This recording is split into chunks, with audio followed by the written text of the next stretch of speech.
Welcome to Tracking the Cats. I'm Bob Sable along with Steve White. We're here every 2 weeks. Podcast available on most podcast outlets as well as YouTube. We have the Tracking the Cats channel on YouTube. Subscribe and then follow us. We are always brought to you by Stanberry Insurance. They have offices in Silva, Waynesville, Highlands, and Clyde, and they cover all the insurance needs for car, homeowners, business, and the like. So contact Kevin Stanberry at Stanberry Insurance or one of his many fine agents. Steve, we do have today, coming up in a few minutes, Jonathan Sippis, our women's basketball coach, who is starting his second year, and we'll be talking to him. But let's crank it off first. My first thought is hearing about our Tiger Dickens going to Nashville as one of the top 3 finalists for the Walter Payton Award. Pretty exciting and a nice thing to have in his hat as well as Western and Coach Bell's hat.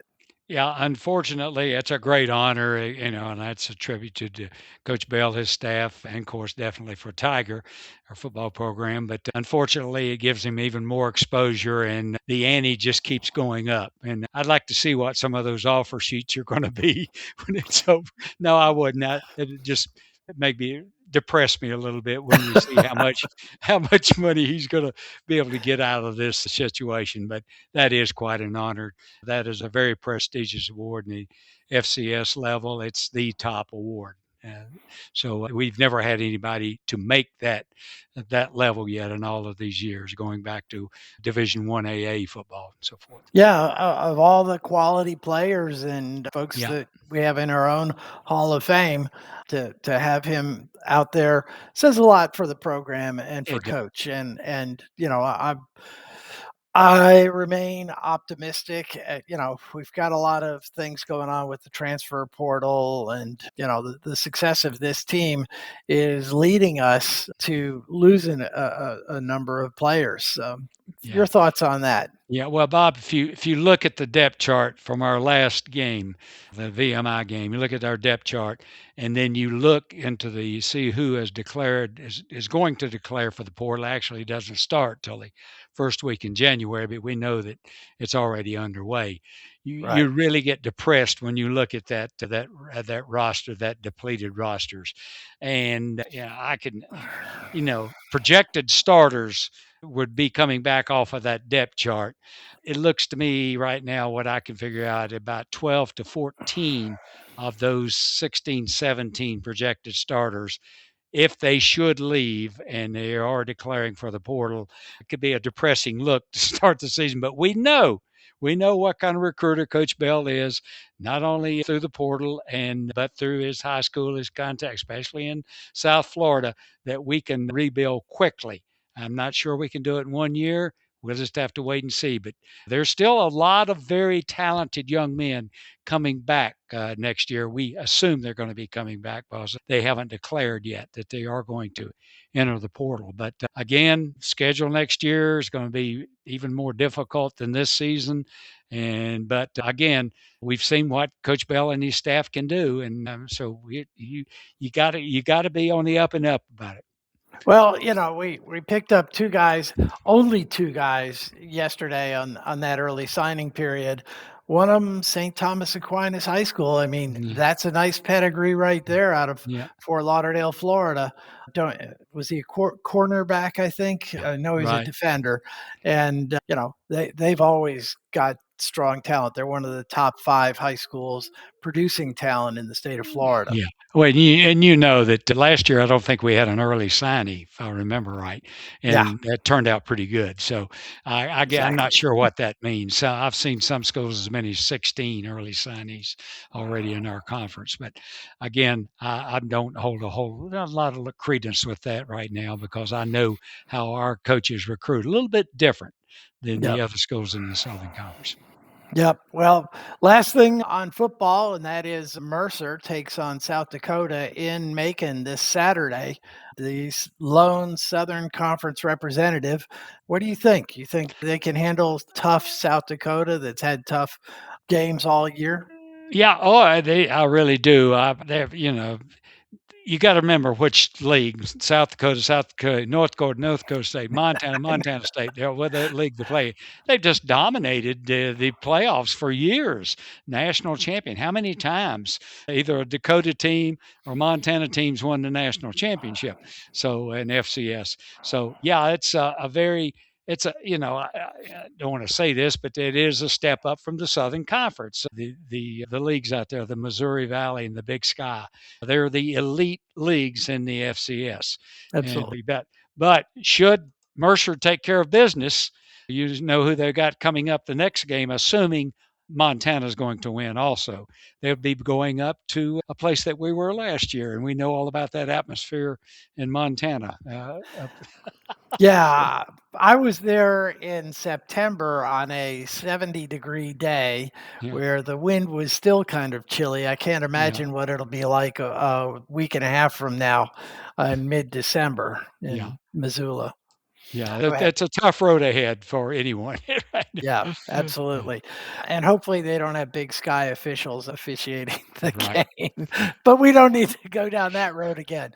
You tell next step, we were talking earlier about Giving Tuesday. How successful do you feel like that was? Oh, as of this morning, I think we had over 1,200 people that actually contributed. Now that could be anything from $5 to 10,000. Who knows what it is? But they right now it's generated about $640,000. That it could be well over that by now. That's just a few hours ago. So that is a very good indication that people are still very positive about the future of Western Carolina University and supporting us through scholarship aid. And again, this is not just the Catamount Club. A lot of it's Catamount Club, but also different scholarship programs. Several different types of ways to support the university through Giving Tuesday. But again, I'm very encouraged about the Catamount Club, the pledges, the donations to the Catamount Club here in the early going.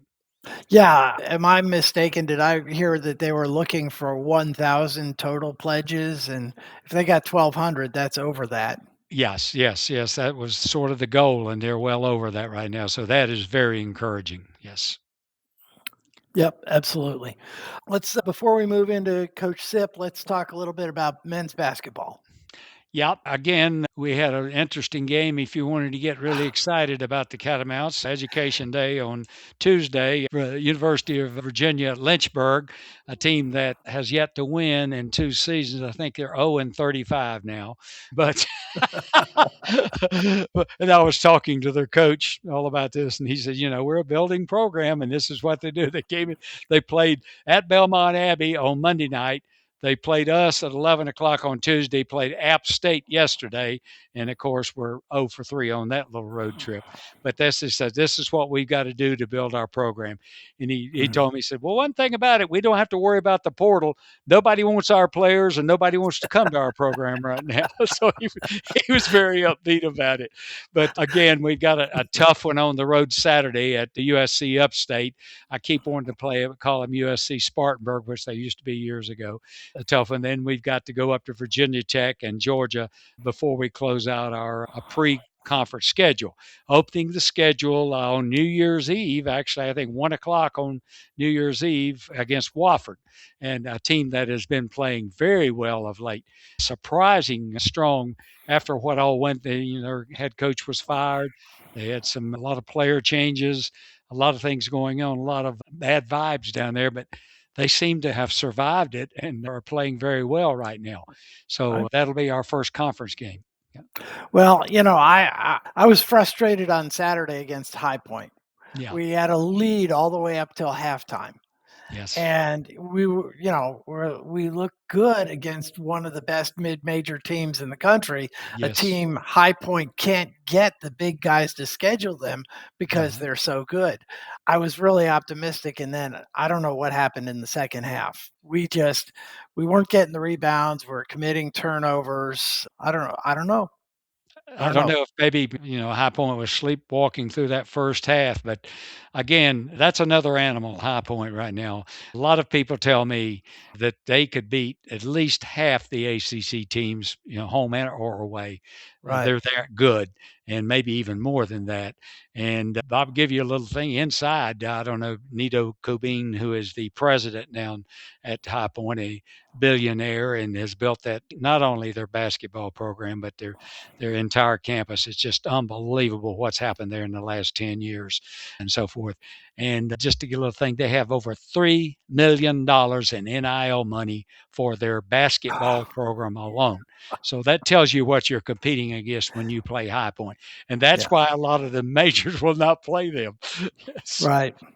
Well, I've been impressed with. I think we have good potential to be at least yes. middle of the pack, if not in the upper tier of the third or fourth team in the conference this Yeah, season. yeah. I'd love Coach to is see still what Coach looking. can do. Yeah, coach is still looking for that chemistry. He's playing 10 or 11 guys about the same amount of minutes, trying to get that right combination. Who is his point guard? Who is his second guard?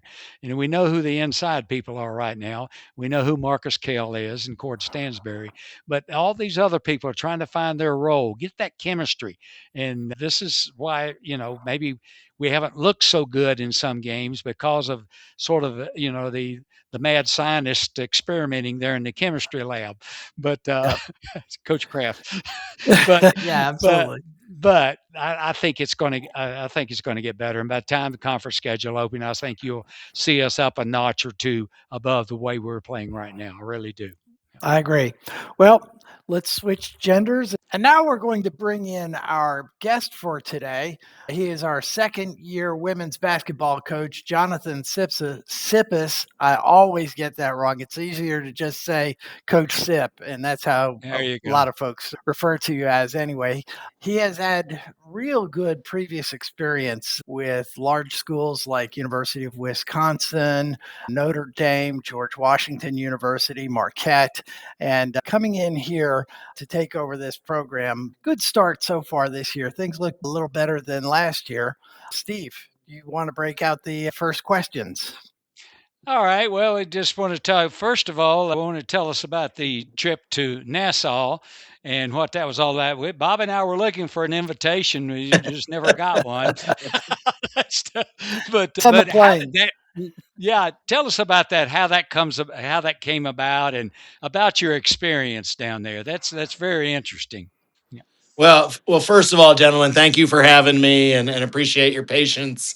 It's been a kind of a wild 10 days here with five games but this summer as we were trying to wrap up our schedule, the one portion of the schedule we hadn't filled up yet was Thanksgiving weekend. And we had some games kind of bookended on it. But I think patience is a virtue is one thing I try to live by in scheduling. And, there's so many tournaments nowadays that there always seems to be a need for people, later in the summer. And so I tried to always keep a couple games open. And, on different trips, I've worked with this group before at Wisconsin and at George Washington. And it kind of became a last minute.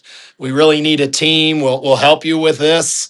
And but we were definitely going to have to do some things from our end, and one of those things is that we in today's day and age, when you play certain schools, you're going to get a guarantee check, and we needed something because it was no the trip to the Bahamas was not built in the budget, so it was a multi-step process, but we were able to do it, fly out of Charlotte. It was great.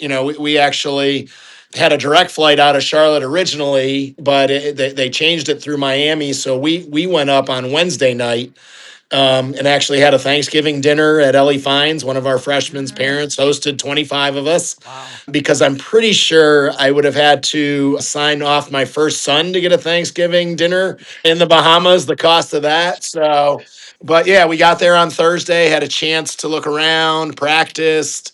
We played a really good Clemson team on Friday, but then had an off day as far as games on Saturday. So we got our practice in and let the team enjoy the beautiful resort and the ocean. And, coaches, like people laugh, like you didn't get much sun. The only sun I got was walking from the hotel to the meeting room and back. So, and then, it was real, there, some of my kind of coaching experience came together. So, both Friday and Sunday. Jonquel Jones is a player I coached at George Washington who, has been WNBA MVP and was a year ago was the finals MVP. She's from the Bahamas. So she was able to talk to our team and be at both games. And then one of my former assistants is actually the head coach at Temple. And so that was not an easy game to play against, but just you understand why you're in it and the impact you have. And our players were very, very appreciative of knowing everything we had to go through to get this. I can't thank Kyle Pfeiffer enough too. He started before he was even named AD, in the planning of our schedule. And when this came up, he said, let's try to figure out how to make it work. So, and then Monday we traveled back. So we did miss some school on Monday, but one of the things we're trying with our team and the upcoming recruits are coming in is make this experience for them that is unmatched. And I think that's something. We're the first Western women's basketball team ever to leave the United States to play in a tournament. Very cool. Yeah, great. Well, Coach, talking about yesterday, the review of the game, we had what to call Education Day, second day in a row. The men played Virginia Lynchburg on the day before, and then yesterday you had USC Spartanburg. And I call it Spartanburg Upstate, USC Upstate. Used to be USC Spartanburg, but changed the name a little bit. Again, allowed in there. You got off to a great start, 11-point lead in the first quarter. Held on to that lead until right at the end of the first half and second half. To me, Coach, don't profess to be a great, but it looked like your team got a little leg weary and tired in that second half. They didn't look as sharp in the second half as they did the first half. And I'm sure probably that schedule has something to do with it, but ended up losing by 11, 55-44. And just talk about that situation a little bit. Yeah, that's totally on me. Again, I think we had these games in place before the Bahamas took back. Both the Tuesday game at West Georgia last week, as well as the game on Wednesday, and they needed that. We couldn't do a Kids Day game next week with exams. So that's completely on me. I've done this long enough to know too of doing scheduling at Notre Dame, even as an assistant, that there's just a wear and travel. I think being a college coach, I think when you travel all over the place to go recruiting, people are like, "Wow, that must be the life," and I'm like, I don't go to different parts of the country and like tour things. I go from an airport to a gym to a hotel, back to the gym and to the airport. So yeah, I totally, when we watch the film again, obviously the areas that we were deficient in yesterday, we didn't shoot the ball well. We didn't rebound the ball well. As our team is a team that, out rebounded Wake Forest from the ACC. There's not a lot of games that you hold somebody to 28% and you turn them over 26 times and you lose. But the rebounding and just the heavy legged we were, I felt like shooting the basketball yesterday. And, we were fine when, we got to the free throw line and could settle ourselves. But I tell you that's completely on me. And I said that same thing to our team. We haven't practiced 2 days in a row since before we played Wake, just with this travel and everything. And, again, you're trying to put them in different situations. And maybe I know obviously we've played Oklahoma, we've played Clemson, we've played Wake, we've played Temple.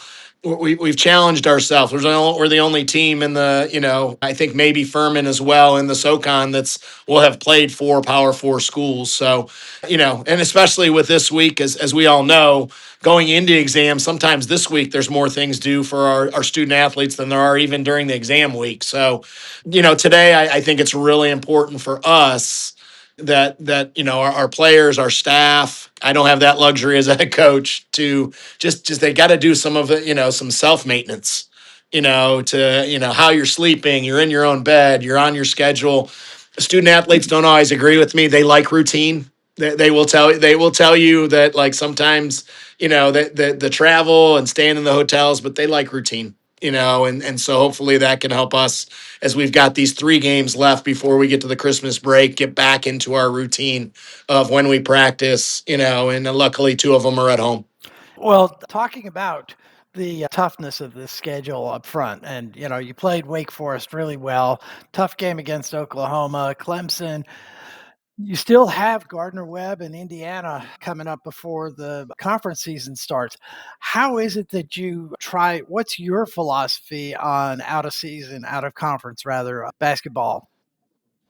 Yeah, I think I try to look at it in a couple of different ways. One, I want to try to schedule different styles that match the people we're going to play in the Southern Conference. And so when we get to the Southern Conference, even with players who are new as freshmen or as transfers, they don't. It's something once we get to league play that they've already seen once. And whether that's a style defensively, maybe a team that presses or plays zone. Historically, teams offensively, like for us to play, a team like Campbell is very parallel to Chattanooga on how they run, the kind of players they recruit. It's a I think for me, like, both of those coaches are really really good coaches, and so trying to balance that. We have an opportunity, I think, for us as we get young women who come here to try to get them home.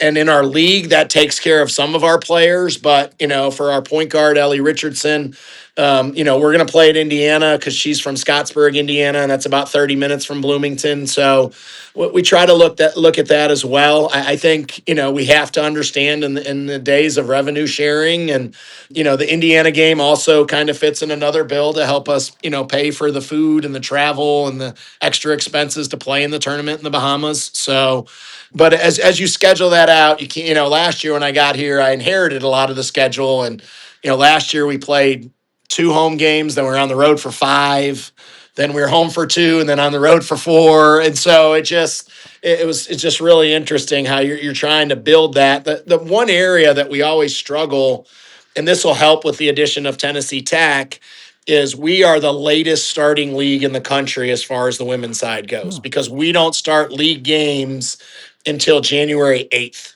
Right. And so getting games in after Christmas is always really difficult. And I have to turn to the non one side just to make sure we don't go, come back from break and we don't go 2.5 weeks without playing a game. So we have to kind of spread that around a little bit. I played the 2 non-ones early, just knowing that we'd have 5 freshmen and 4 other newcomers to try to get everybody a chance and see how they perform with the lights on, and we had our starting point guard at that point and into the Campbell game, and have not had that person since then. So you just hope you're developing different roles a little bit, throughout as you schedule that. But there's a lot of factors that go in how you build that. I just wanted to ask the coach about the status of your injuries. I know you have several starters and potential starters who have missed multiple games, and I don't think I've seen the same lineup, maybe more than 2 games in a row all season. Give us an update on how that's going as far as getting people back on the floor and so forth. Yeah, so we had 4 returners, 2 of which were coming back from injuries. Kinde Abasui had knee surgery in January, and that was at least a 9 month recovery. And so we did not have her through, the whole summer, and really until about 2 weeks before the season started to be able to practice full. She was able to go through, one of the scrimmages for a limited time. And then the first couple games, she was on a minute restriction. Similar with Grace Pack. She was coming back from knee surgery. Unfortunately, we had a car accident with Grace Pack and Riley Price that put them back further. Both of them are more recent, and just didn't really get a lot of the, September and October practices in. Riley wasn't cleared to play until, the Campbell game 3, and Grace wasn't cleared to play until the Wake Forest game. In the meantime, Ellie Richardson has a lower body injury that is still coming along in the process right now, and she has been our starter, since she got here in June. With Kinde out, and really Allie Holyfield's a more natural 2 guard. So, we're having to play Allie on the ball, and we missed a couple games without Kinde. So it's really our third string point guard. And it hurts us from a matter of fact that, it takes away Allie's ability to really hunt her shot, and people be able to find her. So But, I always say, like with injuries, there's opportunity. And, it did give some of our younger players, especially inside, like a Justice Zimmerman, more of an opportunity. Joyce Malumba started every game until the past game when we felt like Grace was ready to start. My hopes that they all get this experience and that'll pay forward. But it's we celebrate things like the one day we celebrated, we did a shooting drill and all of them could do it. And just making sure they're engaged. But I think Kelly Richardson, you could tell it's really hard for her because she's had the ball in her hands and was running our team and learning from the scrimmages and the first two games and even the comeback that we had against Campbell that we didn't quite finish off, and then to see that that's what we really need is some stability at the point. That's hard as a freshman, and all the other things that a freshman point guard's the hardest position I think in basketball to come in and play as a freshman. Right. And speaking of youth, you are a very young team, 5 freshmen, 3 sophomores, only 2 seniors. How difficult is that in this short period of time from the time you guys started practicing in the fall till the conference season opens up to build that chemistry and get them where you need to be? I mean, you've got plenty of success in the background, so you've done this before, I'm sure. Well, I think the interesting of doing it before and doing it now is that even when rosters are turning over, the way that they are, we even with somebody that we feel like has been such a great addition like Allie Hollifield, she hasn't played. She did not play a lot as a freshman at Memphis, and then redshirted last year with a torn ACL. So, we were really lucky. Obviously, the administrative support we had has been great, from Alex Geary to obviously passing that on to Kyle Pfeiffer, to have 8 of the 9 newcomers here with us this summer. What they don't have is that game experience, and you're playing some teams that West Georgia is a perfect example. I think they had 8 newcomers, but 4 of those newcomers have played multiple seasons, and they just understand the ebbs and flows a little bit more, and they've been more consistent. We're really having to rely on somebody like Ari Dizon, who's played for 3 of the last 4 years, at the Division I level. But without having Grace, we really rely again on Taj. Everybody's in a different role. And I think we've seen that a little bit on some of these teams as we're trying to build it. There's just more, I think when you get older, when you're younger, you're like, what's the big deal about experience? Like everybody says, I don't have enough experience. And when you get older, you just know you've been through the battles, good, bad, and otherwise. And, trying to have each one of these be a learning situation of, what did we do well? What can we carry over? What do we got to continue to work towards?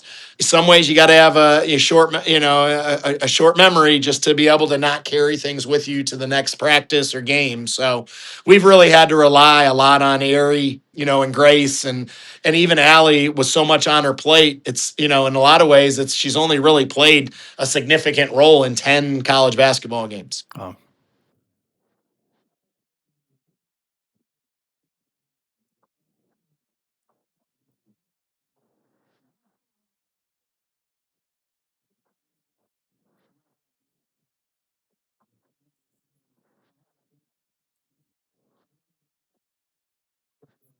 Oh,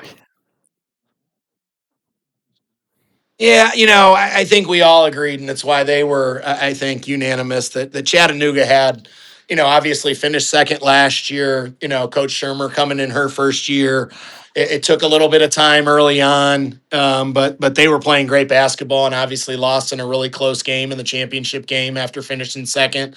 They brought the most back. And she also had one of her players from Valdosta State that was an All-American, Division II All-American, that sat out last year is back as well. So I think there's no question that that's the team I think everybody has as the favorites. As you look around and you see just the different rosters and some of the growing pains other people are going through, just like us. People have maybe 2 or 3 people back now. Some people have them that were in significant roles last year. I think we've seen very much a improved Mercer team. that added a couple of really good pieces along with, some players that played a lot of time last year. And, Furman has a good mix. They had a really good freshman class last year that contributed. And, Pierre Curtis has done a good job of adding to that. And, they gave Clemson a pretty good game. They got Clemson to play them at Furman. So as you're looking through that, you just know it's interesting. Samford lost a couple of really, really good players, but, new head coach has been an assistant there, so you don't have as much change. I think they're still playing very similarly. Wofford's always going to be good. Garrity's such a good coach. So I would say we look and see like East Tennessee State was 0-5 to start, but had a couple of bye games, and we're missing a couple people. I think there's some similarities to us in that of what they've gone through. So it's interesting as you look across it. Obviously UNCG was the defending champion, and they went out and played Stanford in their first game, and San Francisco, but they've kind of righted the ship a little bit after starting 0-3. So the thing I think is the whole league shifts this year. Last year we were an older league. Like we had a lot of teams with juniors and seniors and grad transfers, and I think you saw that.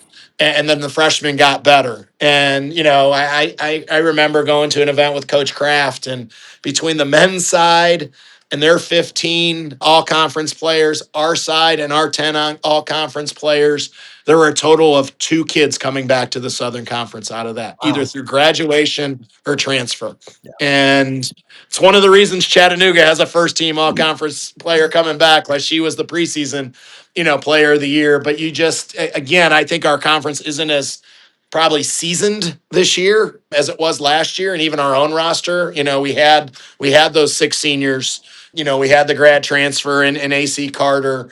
So I think it's a league that's still kind of forming in some ways on how people are going to peak, but it is definitely different than last year. I can tell you that. Well, looking forward to getting that conference season going. One last question. When I first came to Western, I came from a metro area, South Florida. It was big culture shock. You have been in a lot of metro areas, from Washington, D.C. to the Madison and Milwaukee areas. What was it like getting into Cullowhee, and how have you and your family been able to embrace the mountain culture? Yeah, I think from April 24 when I was hired until July of this past year, in a lot of ways, it's what a first year head coach needed. I rented a house. I spent a ton of time with our staff, just learning the area and getting to know the people and seeing why Western's so special. The downside of that was my wife and my son weren't here. He was finishing his senior year in high school, and we made the decision as a family that we didn't really want to stop his academic progress where he was at.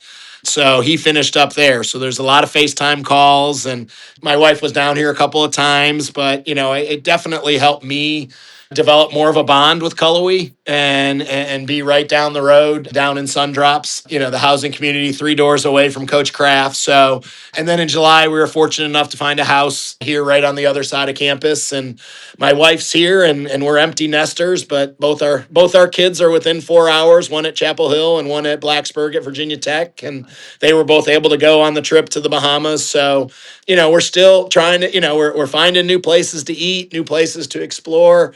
I'm being a good husband, trying to figure out where we're going to take, my mother-in-law over Christmas and occupy some time. But, for us, I think this, the beauty of this area is amazing, but it still comes down to the people. And that's been getting to know the people in the athletic department, obviously the people across campus, throughout these, those first 18 to 20 months, you see why people love to go to school here and want to come back and really enjoy working here. Yeah.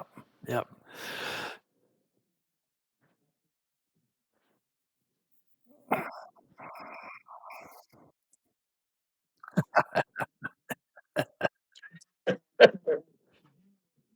Yeah.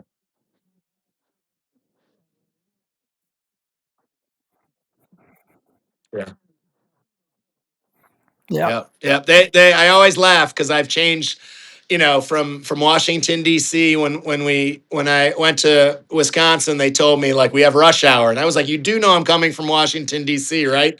I go, what's rush hour mean? And they said, well, your 15-minute drive might take 20. I go, my 15-minute drive can take an hour and 15 in DC. Yeah. So yeah, not much rush hour unless you get caught the light at Smoky Mountain High School when school's coming out. That's about the rush hour we have here.